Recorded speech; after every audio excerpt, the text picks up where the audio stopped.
It's 5 minutes with me.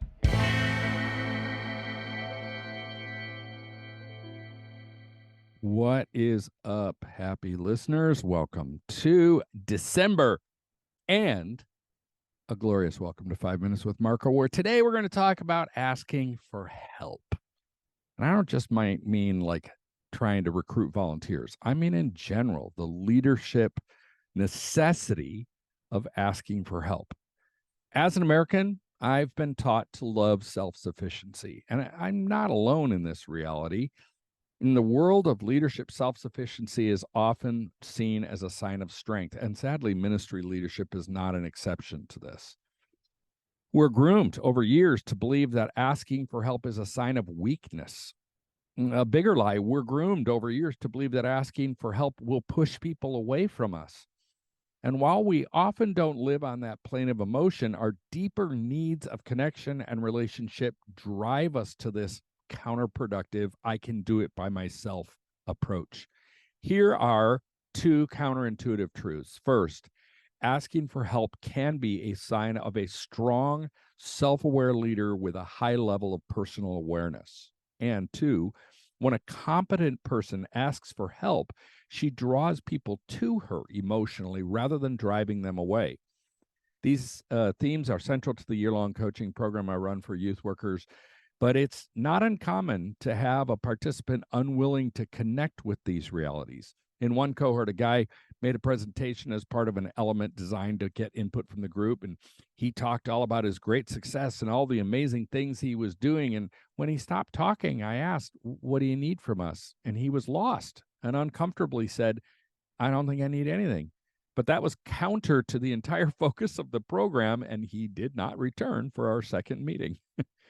These are truths I had to learn myself over time through trial and error. Leadership teams I've been a part of began to hum when we really got truly honest with each other and relied on each other at both personal and vocational levels.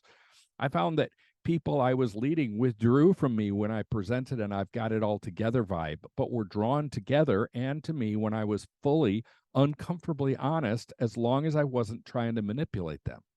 Recently, a friend sent me a message that said, "New learning, asking for help is hard, but so much better than going it alone."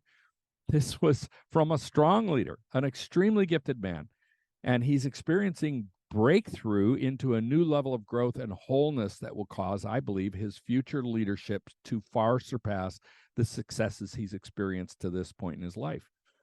All of this was floating in the back of my mind somewhere when I had coffee with a local ministry leader. We made small talk for a while, ministry small talk. And then he started into an ask, something along the lines of, "I'd like to figure out how we can help each other. I'm not sure what that looks like, but if we could start meeting regularly, I think we could provide things for each other that would grow both of our ministries." Suspicious, a little skeptical, I asked, "Like what kinds of things?" He went on to try to talk about iron sharpening iron and stuff like that, but it was clear to me that he wanted help and was uncomfortable asking for it. So he had to pose it as a mutually beneficial thing. I went into coaching mode, figuring some honesty and coaching might be more helpful to him than if I just blew him off or agreed to something that I wasn't going to follow through on. I asked his permission to speak bluntly, and with his consent, I said something like, "The things you're suggesting you can help me with aren't things I'm asking you to help me with. And they're all things for which I have people who already provide that help. What I think you're trying to ask is if I would be willing to help you. And here's the reality that could be a learning moment for you.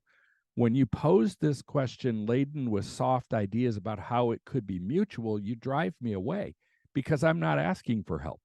But if you would just come out and ask for help, I'd be drawn to you both emotionally and as a fellow ministry leader. Don't try to manipulate me by offering to help only to get it. Just be honest and ask for what you need." Since then, he has written me a few emails, clearly re-articulating his ask, and I'm quite sure that I will do what I can to meet with him and help him. And it's very possible that that will shift over time to a friendship that offers something for me also. It's possible that I will have requests of him at some point, even.